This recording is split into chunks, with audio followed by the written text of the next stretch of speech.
Hello everyone, welcome back to Shiv Academy. Today I am going to start CG Board Class 9 Chapter 8 Trigonometry Exercise 8.2 Question number 2. So here our question is, if cot theta equals to 21 upon 20 then find the value of sin theta into cos theta. So हमारे पास given क्या है? Given cot theta equals to 21 upon 20. cot theta की value हमारे पास दी हुई है 21 upon 20. अब cot theta की value हमें पता है कि क्या होती है, बेस अपॉन परपेंडिकुलर. ठीक है, इट मीन्स b की वैल्यू यहाँ पे क्या हो जाती है 21, p की वैल्यू 20 और h की value not given. So we have to find it. यहाँ पे भी मैंने एक डायग्राम ड्रॉ कर लिया है. जैसे कि मैंने पहले भी बताया है कि ट्रिग्नोमेट्री के क्वेश्चंस में जब भी आप सॉल्यूशन स्टार्ट करेंगे आपको हर एक क्वेश्चन के सॉल्यूशन में डायग्राम ड्रॉ करना है राइट एंगल ट्रायंगल का. मैंने यहाँ पे एक राइट एंगल ट्रायंगल ड्रॉ कर लिया है. वैल्यूज़ जो हमने निकाली है कि b इक्वल्स टू क्या है 21, p इक्वल्स टू क्या है 20 और h की वैल्यू हमें फाइंड आउट करनी है, वो भी मैंने इसमें पुट कर ली है. ठीक है, अब हमें लास्ट क्वेश्चन हमने सॉल्व किया हुआ है तो हमें पता है कि किसी भी वैल्यू को निकालने के लिए हम क्या करते हैं. जैसे हमारे पास दो वैल्यूज दी हुई हैं तो हम तीसरी वैल्यू कैसे निकाल सकते हैं, पाइथागोरस थ्योरम से. पाइथागोरस थ्योरम क्या होता है, H square equals to P square plus B square. तो एच की वैल्यू हमें फाइंड आउट करनी है, हमें पता नहीं है. पी की वैल्यू यहाँ पे 20 गिवन है तो 20 का स्क्वायर प्लस बी की वैल्यू 21 का स्क्वायर. एच की वैल्यू हमें पता नहीं है, इक्वल्स टू 20 का स्क्वायर 400 प्लस 21 का स्क्वायर 441. ठीक है, एच स्क्वायर इक्वल्स टू क्या हो जाएगा 4 plus 4 8. Then H equal to क्या हो जाएगा अंडर रूट 841. ठीक है, तो एच इक्वल्स टू क्या हो जाएगा अंडर रूट 841 विच इज 29. तो h की वैल्यू यहाँ पे हमने गेन कर ली है, फाइंड कर ली है, h इक्वल्स टू 29. अब h की वैल्यू, p की वैल्यू और b की वैल्यू हमारे पास तीनों वैल्यूज आ चुकी है. इट मीन्स हम क्या कर सकते हैं, कोई भी रेशियो फाइंड कर सकते हैं. और हमें क्वेश्चन में क्या फाइंड करना है, sine theta into cos theta. हमें साइन थीटा और कॉस थीटा का प्रोडक्ट फाइंड करना है, जिसके लिए हमारे पास साइन थीटा और कॉस थीटा दोनों की वैल्यू होनी चाहिए. तो हम साइन थीटा की वैल्यू फाइंड करते हैं. पहले sine theta equals to perpendicular upon hypotenuse. Perpendicular की वैल्यू 20 और हाइपोटेनस की वैल्यू अभी हमने 29 फाइंड आउट की. नेक्स्ट है cos theta. Cos theta equals to क्या हो जाएगा बेस अपॉन हाइपोटेनस, और बेस की वैल्यू 21 गिवन है और हाइपोटेनस की वैल्यू हमने 29 फाइंड आउट की. अब अकॉर्डिंग टू द क्वेश्चन हमें क्या फाइंड आउट करना था, sign theta into cos theta. It means sign की वैल्यू 20 अपॉन 29 इंटू कॉस की वैल्यू 21 अपॉन 29 इक्वल्स टू क्या हो जाएगा 420 अपॉन 29 इंटू 29 क्या हो जाएगा 841. ठीक है, का मेन आंसर क्या होता है, sine theta into cos theta equals to 420 upon 841. तो यहाँ पे हमारा सेकेंड क्वेश्चन का सॉल्यूशन कंप्लीट होता है. अब हम नेक्स्ट स्टार्ट करते हैं. Our third question is, if cos A equals to 4 upon 5 then find the value of cot A minus sin A upon 2A.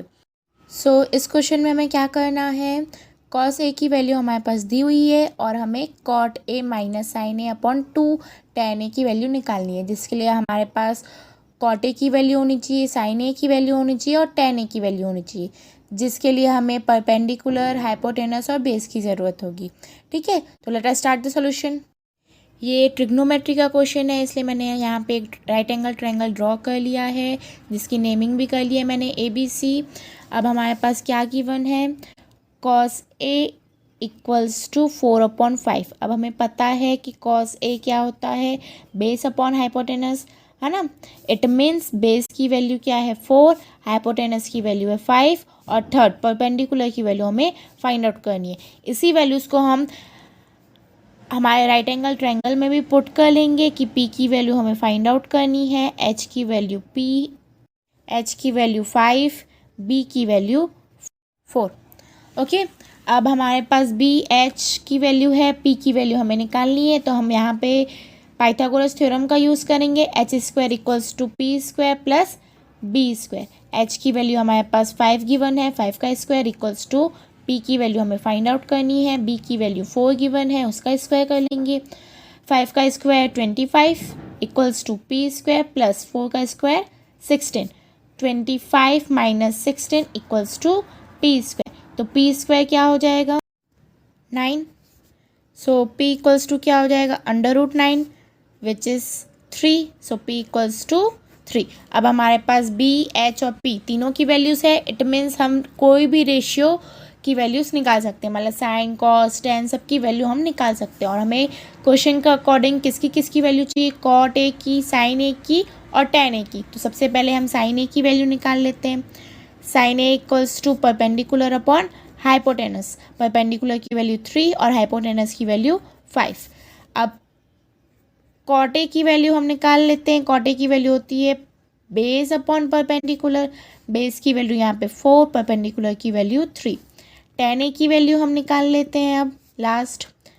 तो परपेंडिकुलर अपॉन बेस, परपेंडिकुलर की value 3 और 4 होगी बेस की value. According to the question cot A minus sine A upon 2 tan A, ये हमें find out करना है।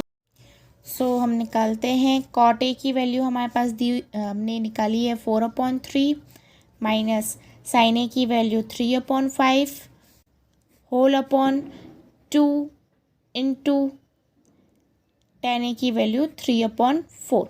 ठीक है, अब इसको सॉल्व किस तरीके से करते हैं आप प्रीवियस क्लासेस में सीख चुके हैं। ठीक है, तो यहाँ पे सॉल्व कर लेते हैं। 20 माइनस 9/15 होल अपॉन 2 1 जा 2 2 जा, तो क्या हो जाएगा 3/2।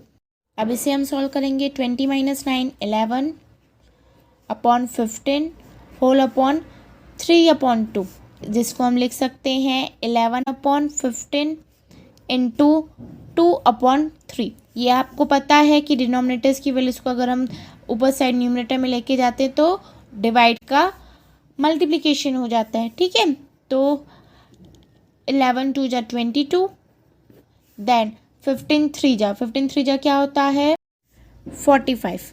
ओके, सो आपका आंसर क्या हो जाएगा cot A minus sine A whole upon 2 10 A is equals to 22/45।